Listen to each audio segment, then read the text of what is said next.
এই যে দেখুন, মাঝখান দিয়ে যদি টানে কোনোভাবে কিন্তু মিশে যাচ্ছে না। এটাই কিন্তু পুরো পারফেক্ট ঘনত্ব।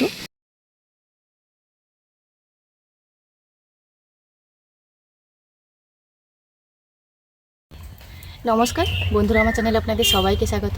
এখন বাজারে কিন্তু টমেটো খুবই সস্তা, মানে আমাদের এখানে বিক্রি হচ্ছে 5 কেজির দাম 25 টাকা। তো এই সময় আপনারা কিন্তু কেচাপ বানিয়ে রাখতে পারেন এবং কি কোনো রকম ফ্রিজ ছাড়া সারা বছরই সংরক্ষণ করতে পারবেন। চলুন দেখে নেওয়া যাক আজকে আমি কিভাবে কেচাপটি বানাচ্ছি।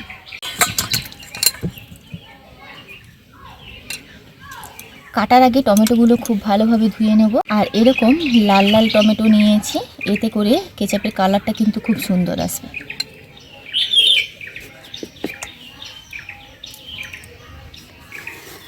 এইভাবে করে হাফ করে নিয়েছি। ভেতরটা কত সুন্দর লাল দেখুন।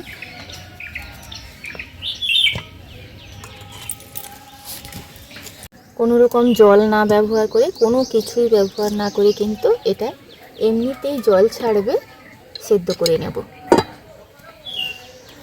আজকে আমি যে পদ্ধতিতে টমেটো কেচাপটা বানাচ্ছি একদমই দোকানের মতন স্বাদ পাবেন। এখানে আপনারা চাইলে অল্প কয়েকটা শুকনো লঙ্কা সেদ্ধ সময় দিতে পারেন, তো আমি এখানে কোনো রকম লঙ্কা ব্যবহার করছি না। শুধু এইভাবেই উল্টে পাল্টে দেব। প্রায় সেদ্ধ হয়ে এসছে। এইখানেই কিন্তু টমেটোগুলোকে ভেঙে ভেঙে দেব।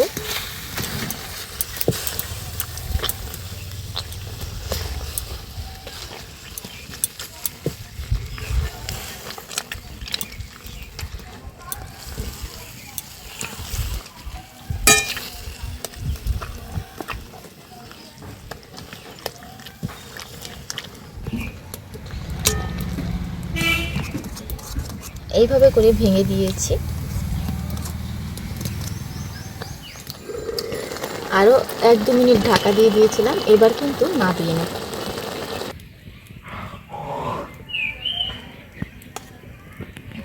এবার একটা স্ট্রেনারের সাহায্যে কিন্তু এটা এইভাবে কিন্তু ছেঁকে নেব।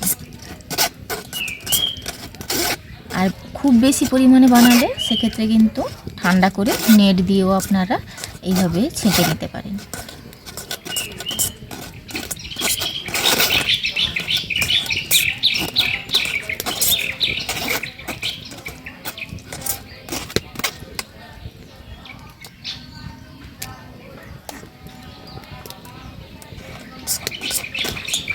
এই যে দেখুন,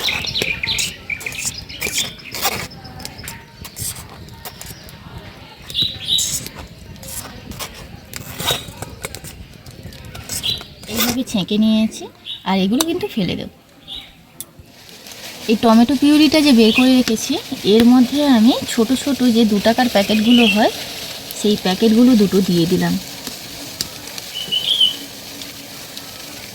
এই কেচাপটা দিলাম কেন পরে বলছি। তো কড়াইতে আমি অল্প পরিমাণে তেল দিয়ে দিচ্ছি। 1 টিস্পুন নিয়েছি রসুন বাটা।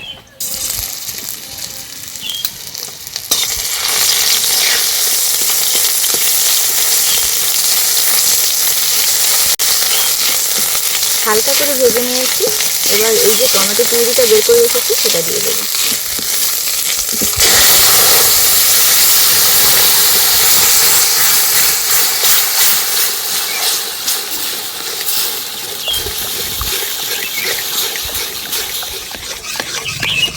এটা জাল দিয়ে 2-3 মিনিট ফুটিয়ে নেব।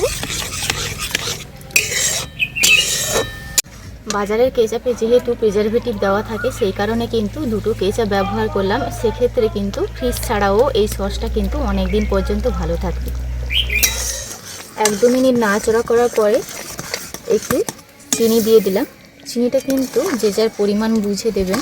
টমেটো কিভাবে কতটা পরিমাণে টক সেইভাবে কিন্তু চিনিটা ব্যবহার করতে হবে।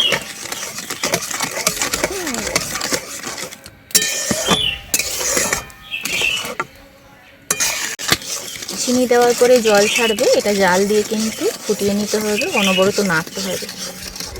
1 চুটকি এখানে লবণ দিচ্ছি।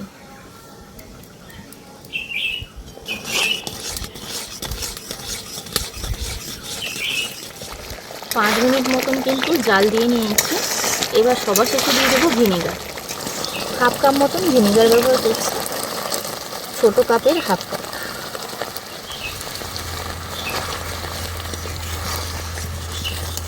ভিনেগারটা দিয়ে আরও 5 মিনিট মতন ফুটিয়ে নেব। তো এই ভিনেগার দেওয়ার কারণে কিন্তু এই সসটা অনেক দিন পর্যন্ত ভালো থাকবে।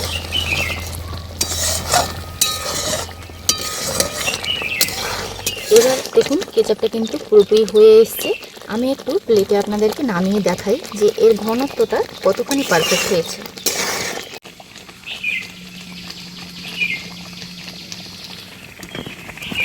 এই যে দেখুন, মাঝখান দিয়ে যদি টানে কোনোভাবে কিন্তু মিশে যাচ্ছে না। এটাই কিন্তু পুরো পারফেক্ট ঘনত্ব। এই পর্যায়ে নামিয়ে নেব।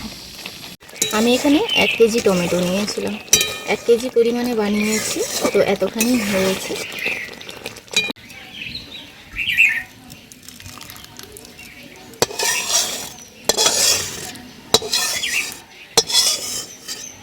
বাড়িতে যখন কেচাপ বানাবেন একদম অরিজিনাল বানাবেন। এখানে যদি আপনারা অ্যারারুট অনেকেই ব্যবহার করে থাকেন, আমিও একবার ব্যবহার করেছি, সেক্ষেত্রে কিন্তু টমেটো কেচাপ নষ্ট হয়ে যায়।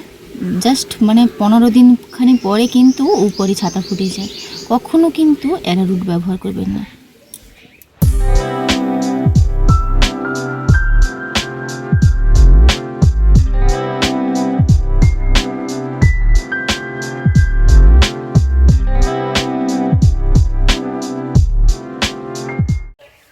এইভাবে বানালে পরে বাজারের যে কেচাপ খাই তার থেকে কিন্তু স্বাদে অনেক গুণে ভালো। অবশ্যই এইভাবে বানিয়ে দেখবেন, আর কোনো রকম অ্যারারুট বা কর্নফ্লাওয়ার ব্যবহার না করেই বানিয়ে দেখবেন। কোনোভাবেই কিন্তু ফ্রিজ ছাড়াও রাখলে নষ্ট হবে না এগুলো। তো আজকের ভিডিওটি ভালো লাগলে লাইক শেয়ার কমেন্ট করতে ভুলবেন না। আপনারা ভালো থাকবেন, সুস্থ থাকবেন, সাবধানে থাকবেন। দেখা হচ্ছে পরবর্তী একটা নতুন পর্বে।